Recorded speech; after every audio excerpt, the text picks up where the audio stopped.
Hello, this is Alan Wheeler here at my altar making a video to see if the tarot can tell us secrets of Superman. And I have the Smith-Waite tarot deck. I've drawn 3 cards and sat with them overnight to see what they might reveal about Superman. And I do have Frank Miller's complete Batman series from the 1980s here, in which Superman appears, and you can see him here facing nuclear missiles here above Gotham as the plot becomes complicated there. And I'll bring that in as needed here for our discussion. So, by way of background, the history of Superman is that 2 young men in 1938 created this, I believe, the first comic superhero in Action Comics #1. And during World War II, he had a lot of popularity. Now this, if I can get it down here, is a fictional version, Cavalier in Clay, by Michael Chabon. And he kind of dramatizes the story there in that book. A really good read, Cavalier and Clay, a novel, The Amazing Adventures of Cavalier and Clay. Of course, they are actually Siegel and Schuster in real life. Now, the powerful archetype that Superman has embodied, if we look back in history, of course, we just have the hero. As Joseph Campbell has noted, the hero with 1,000 faces and that hero's journey. But oftentimes the hero is an outsider coming in, as Beowulf was. And in many other stories, the hero is an outlier and an alien. So this is one piece of the archetype. Also, just the dragon slayer type, as Beowulf was. This character who's a helper, a protector of the people, a crusader, a champion of the oppressed, a crime fighter like the American superheroes, and so on. In this case, we have the story of someone who's kind of unfairly treated, like the immigrants of the time, and the person has within hidden the powers to prevail, or this meek and mild person, like Clark Kent, is secretly strong.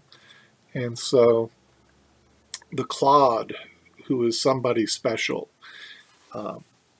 is part of this archetype now, I think. Archetype. So, I drew 3 cards, and let's look at these one by one. The first was the Wheel of Fortune. The Wheel of Fortune. And this spoke to me instantly. This is no deep, dark secret, but Superman was an instantaneous success at the time, and just sold so many copies. By 1941, I guess 3 years later, there were at least 16 imitations of this hero. There was Batman, a year later, Flash, Captain America, Captain Marvel, Wonder Woman, Aquaman, etc., etc., etc. So this is kind of that amazing spin of the wheel of fortune for those creators. But that's fairly well known. Some of the more hidden turns of fate that we see in Superman might include the attacks of Wertham, I think it's pronounced. And he kind of made a name for himself attacking the comic industry. And he came out with a book in the early 50s called Seduction of the Innocents, but he had court hearings and he tried to prove that these comics were immoral, in some cases homosexual, that they had women in unfeminine role models, and violence and corrupting the American youth.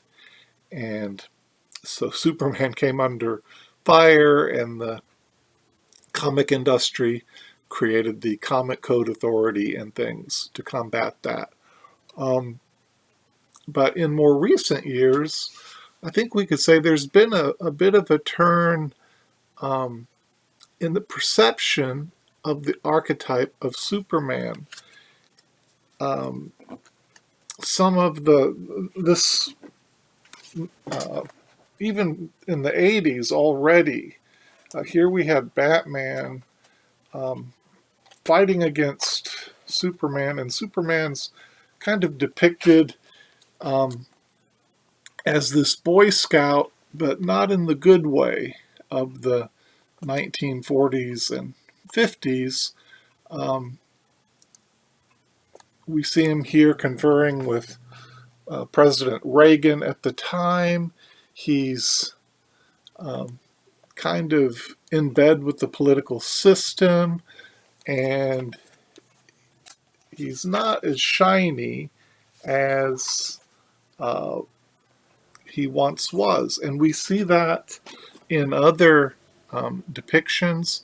In the movie Mystery Men, the typical hero, I think his name was Captain Amazing. They show him losing endorsements. He looks like a race car driver with patches from various companies' logos all over him, and they're taking away his endorsements as he loses popularity. He gets killed about halfway through the movie, and he's again not as shiny as the original archetype. More recently, we have The Boys, I believe it's an Amazon Prime TV series, and some of the superheroes are quite unsavory, especially the traditional imagery.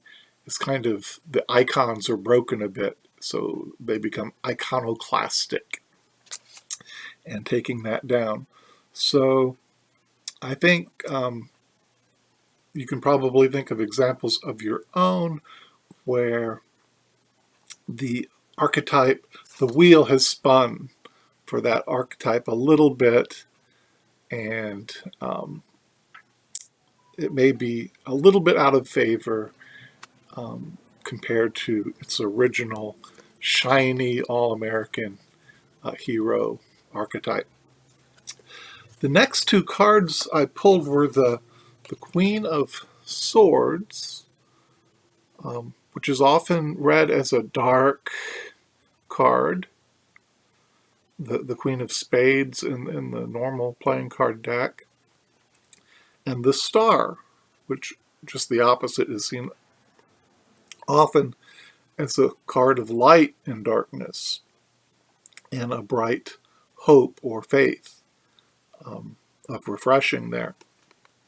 So let me consider these two cards. First, the dark side.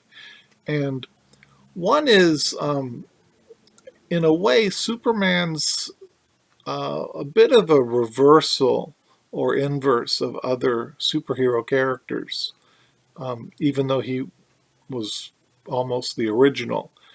Um, he was born as Superman, so he comes to Earth as this alien, and he disguises himself as Clark Kent. So this is a bit reverse of um, Batman, who wears a costume, but in reality he's Bruce Wayne, or um, Spider-Man, who really is Peter Parker, but puts on the costume and takes on the powers of the spider.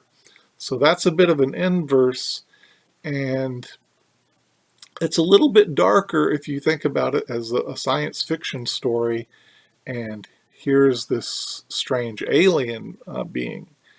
And we even have his Fortress of Solitude, um, where he goes and he has the crystals that contain messages from his mother and father. And so there's some darkness there, I think, it may not be a secret um, as far as some hidden parable, but maybe we don't always think about that. Now, the other thing that this card brings to mind is Lois Lane in the Superman stories. So she's almost a Queen of Swords character. She's a reporter. She's a modern, smart, intelligent woman. And she even threatens Superman's identity as she goes in search of that time and time again. So we almost have that archetype built into the story in that way. But also, she does see Superman as this amazing hope, this light in a dark place there in Metropolis. So there's refreshing even with Clark Kent, as there's this intermittent contact between he and Lois, and hope is restored as that relationship is kind of led on and led on through the stories. And I think I'll just conclude with the star by saying that we do see the hero's journey and archetype here in the superhero, and it can be a kind of a strength for the readers, for those who partake of that, though that has certainly changed over time, as the Wheel of Fortune indicates. So thank you so much for watching. As the Tarot tells the secrets of Superman. As always, I hope you have connection with people in your life, with online community, and on your spiritual path, whatever that may be. Take care.